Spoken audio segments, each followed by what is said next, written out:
Hello दोस्तों, स्वागत है एक बार फिर आपका बीके स्टडीज़ के यूट्यूब चैनल में।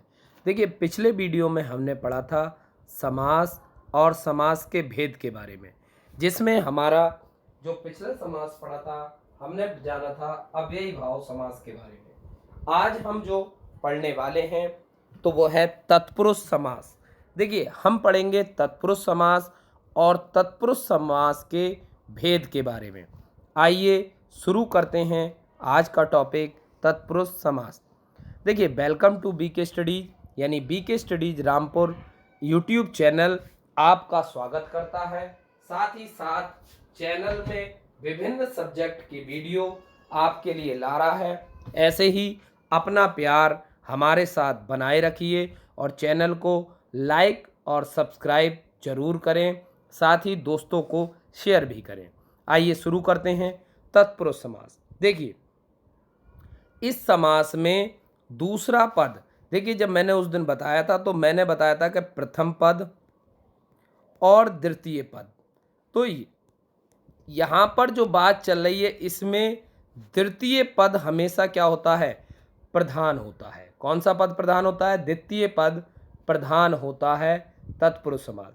यानी कि अगर हम नंबर वाइज भी याद करें, अव्ययी भाव तत्पुरुष समास, तो देखिए यहाँ पर भी द्वितीय पद प्रधान होगा, तो इस चीज का याद रखेंगे, द्वितीय समास तत्पुरुष समास।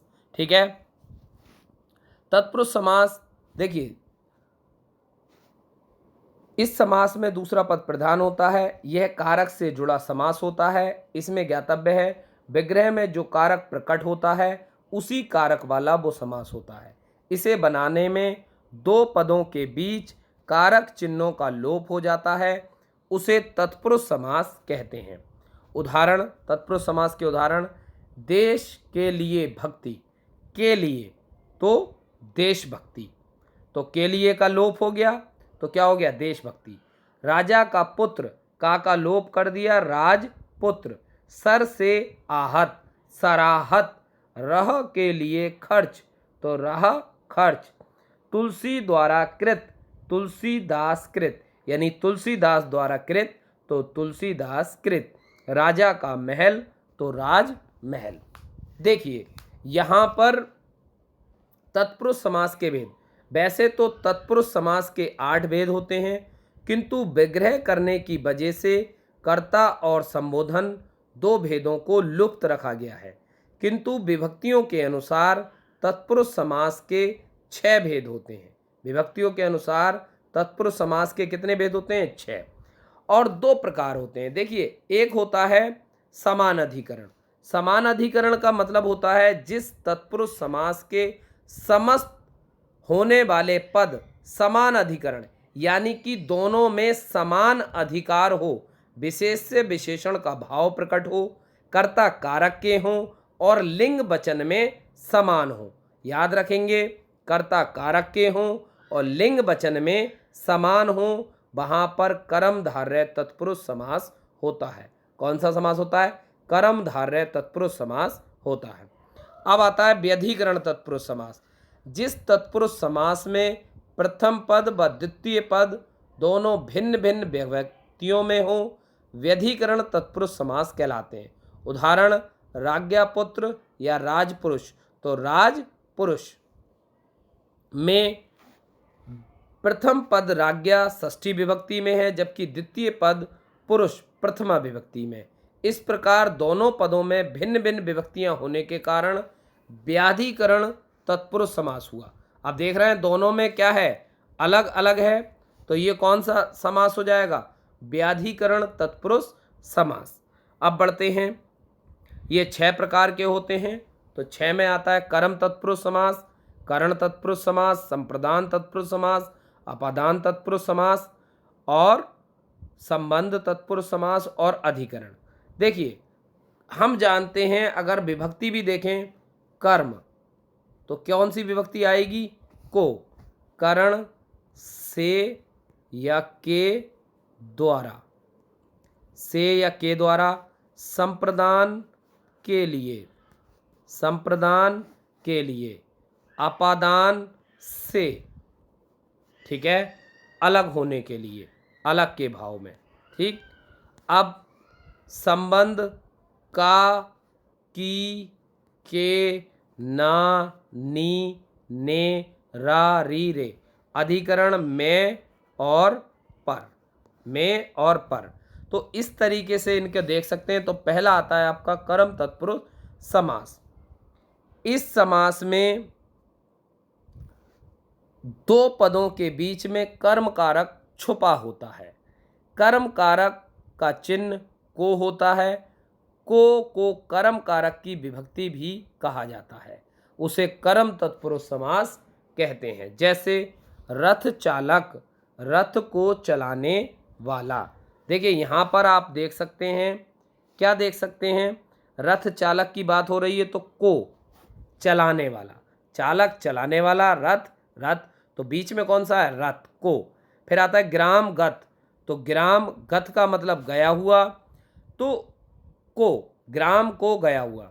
माखन चोर, चोर मतलब चुराने वाला, माखन माखन, विभक्ति क्या है, को, तो कौन सी हो जाएगी, कर्म। वन गमन, देखिए वन को गमन, बहुत सा एक एरर आता है कि मुनि वन में जाते हैं। क्या एरर आता है, एक वाक्य आता है मुनि वन में जाते हैं। देखने में हमें सही लग रहा है लेकिन ये गलत होता है मुनि वन को जाते हैं। ठीक, तो यहाँ से एरर पकड़ना भी आप सीख सकते हैं। मुंह तोड़, तो देखिए मुंह को तोड़ने वाला। स्वर्ग प्राप्त, स्वर्ग को प्राप्त। देशगत, देश को गया हुआ। जन प्रिय, जन को प्रिय।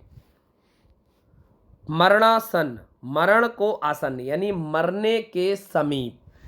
अब आता है करण तत्पुरुष समास, जहाँ पर पहले पद में करण कारक का बोध हो और इसमें दो पदों के बीच करण कारक छुपा रहता है। करण कारक का चिन्ह या विभक्ति के द्वारा या से होता है, उसे करण तत्पुरुष कहते हैं। और कारक चिन्हों को याद रखना, मैंने एक नाम और बताया था कि कारक चिन्हों को हम परसर्ग के नाम से भी जानते हैं। देखिए जैसे स्वरचित, तो स्वरचित यानी स्वयं के द्वारा रचित। मन चाहा, मन चाहा, तो मन से चाहा, मन चाहा। अब देखिए मन चाह, ठीक, यानी मन से चाह। शोकग्रस्त, शोक से ग्रस्त, से। भूख मरी, भूख से मरी। धनहीन, धन से हीन। बाणाहत, बाण से आहत। ज्वरग्रस्त, तो ज्वर से ग्रस्त। फिर आता है मद, तो मद आंध, मद से अंधा। रस भरा, रस से भरा। रस भरी, रस से भरी। भयाकुल, भय से आकुल। आँखों देखी, तो क्या होगा, आँखों से देखी। कानों सुनी, तो कानों से सुनी। अब आता है संप्रदान तत्पुरुष समास। इसमें दो पदों के बीच संप्रदान कारक छिपा होता है। संप्रदान कारक का चिन्ह या विभक्ति के लिए होती है, इसे संप्रदान तत्पुरुष समास कहते हैं। संप्रदान तत्पुरुष समास के उदाहरण, विद्यालय, तो विद्या के लिए आलय, विद्यालय यानी विद्या के लिए आलय। रसोई घर, तो रसोई के लिए घर। फिर सभा भवन, तो सभा के लिए, तो देखेंगे क्या है, सभा भवन, तो सभा भवन में सभा के लिए भवन। ठीक, विश्राम गृह, तो विश्राम के लिए गृह। गुरु दक्षिणा, गुरु के लिए दक्षिणा। प्रयोगशाला, प्रयोग के लिए शाला। देशभक्ति, देश के लिए भक्ति। स्नान घर, स्नान के लिए घर। सत्याग्रह, सत्य के लिए आग्रह। यज्ञ के लिए शाला। ठीक, डाक गाड़ी, डाक के लिए गाड़ी। देवालय, देव के लिए आलय। गौशाला, गौ के लिए शाला। अब आता है अपादान तत्पुरुष समास। इसमें दो पदों के बीच में अपादान कारक छिपा होता है। अपादान कारक का चिन्ह से या विभक्ति से अलग यानी अलगाव के भाव में होता है उसे अपादान तत्पुरुष कहते हैं। अपादान तत्पुरुष के उदाहरण देखेंगे। जैसे अब इसमें है आपका काम चोर, तो काम से चुराने वाला जी, तो काम से अपने आप को अलग करने वाला कौन है? कामचोर। दूर से आगत, दूर से आगत यानी जो दूर से आ रहा, तो अब वो दूर से अपने आप को क्या कर रहा है? विमुख। रण विमुख, रण से विमुख नेत्रहीन, तो क्या हो जाएगा? नेत्र से हीन। जैसे रण से विमुख, तो रण से विमुख यानी युद्ध से अपने आप को हटा लेना। फिर है नेत्रहीन, नेत्र से हीन यानी आंखों से हीन। पाप मुक्त, तो पाप से मुक्त। देश निकाला, देश से निकाला यानी अपने आप को क्या कर लिया? अलग। पथ से भ्रष्ट, पथ से भ्रष्ट यानी रास्ते से भटक जाना। पदच्युत, पद से च्युत यानी हटा देना। जन्म रोगी, जन्म से रोगी। रोग मुक्त, रोग से मुक्त। अगला आता है संबंध तत्पुरुष समास। इसमें दो पदों के बीच में संबंध कारक छिपा होता है।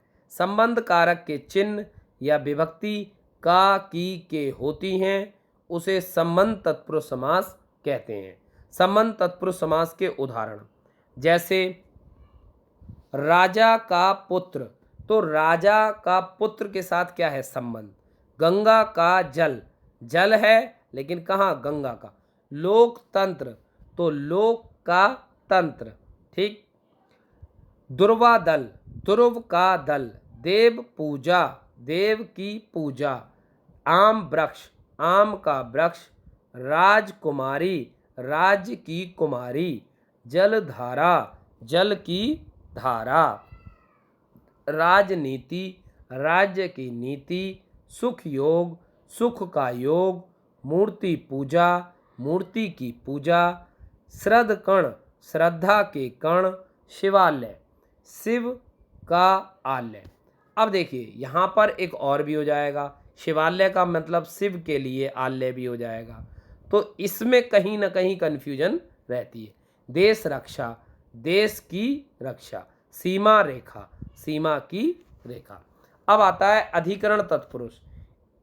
इसमें दो पदों के बीच अधिकरण कारक छिपा होता है। अधिकरण कारक या चिन्ह या विभक्ति में पर होता है, उसे अधिकरण तत्पुरुष समास कहते हैं। अधिकरण तत्पुरुष समास के उदाहरण कार्य कुशल, कार्य में कुशल। वनवास, वन में वास। ईश्वर भक्ति, ईश्वर में भक्ति। आत्मविश्वास, आत्मा पर विश्वास। दीन दयाल, दीनों पर दयाल यानी दीनों पर दया करने वाला। दानवीर, दान देने में वीर। दानवीर कर्ण को माना जाता है। जलमग्न, जल में मग्न। सिर दर्द, सिर में दर्द। कला कुशल यानी कला में कुशल। शरणागत, शरण में आगत। आनंद मगन, आनंद में मग्न। आप बीती, आप पर बीती। अब आते हैं तत्पुरुष समास के उपभेद। इसके अलावा भी तत्पुरुष समास के कुछ उपभेद आते हैं, जैसे नए तत्पुरुष समास, नए तत्पुरुष समास, उपपद तत्पुरुष समास और लुप्त पद तत्पुरुष। तो पहले चर्चा करते हैं उपपद।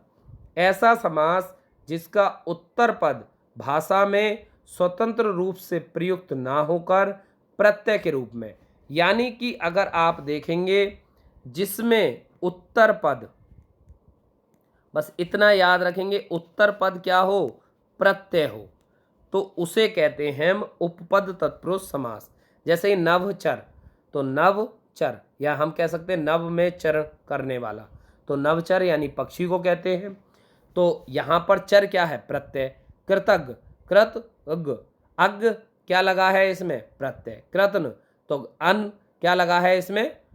प्रत्यय। जलद, द किसमें लगा है इसमें? प्रत्यय। लकड़, हारा, तो हारा क्या लगा है इसमें? प्रत्यय। अब आता है लुप्त पद तत्पुरुष समास। जब किसी समास में कोई कारक चिन्ह अकेला लुप्त ना होकर पूरे पद सहित लुप्त हो जाता है, तब उसका समासिक पद बने तो वह लुप्त पद तत्पुरुष समास कहलाता है। जैसे दही बड़ा, दही में डूबा हुआ बड़ा। तो देखिए यहाँ पर डूबा हुआ पूरा ही गायब हो जाता है। ठीक। ऊंट गाड़ी, ऊंट से चलने वाली गाड़ी। पवन चक्की, पवन से चलने वाली चक्की। अब आता है नए तत्पुरुष।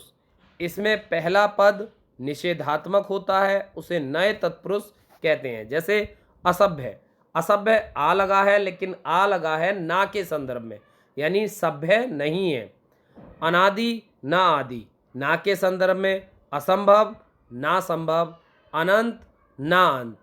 तो यानी कि जहाँ पर भी आ का प्रयुक्त ना के संदर्भ में होता है वहाँ नए तत्पुरुष समास होता है। वीडियो कैसा लगा इसके बारे में अपनी राय जरूर दें। साथ ही साथ अगर आपको वीडियो पसंद आते हैं तो लोगों के साथ शेयर करना ना भूलें और हमारे चैनल बीके स्टडीज रामपुर को ज़्यादा से ज़्यादा लोगों को शेयर करें, लाइक करें और सब्सक्राइब करें। हमारे साथ बने रहने के लिए शुक्रिया, धन्यवाद। आपका दिन शुभ रहे।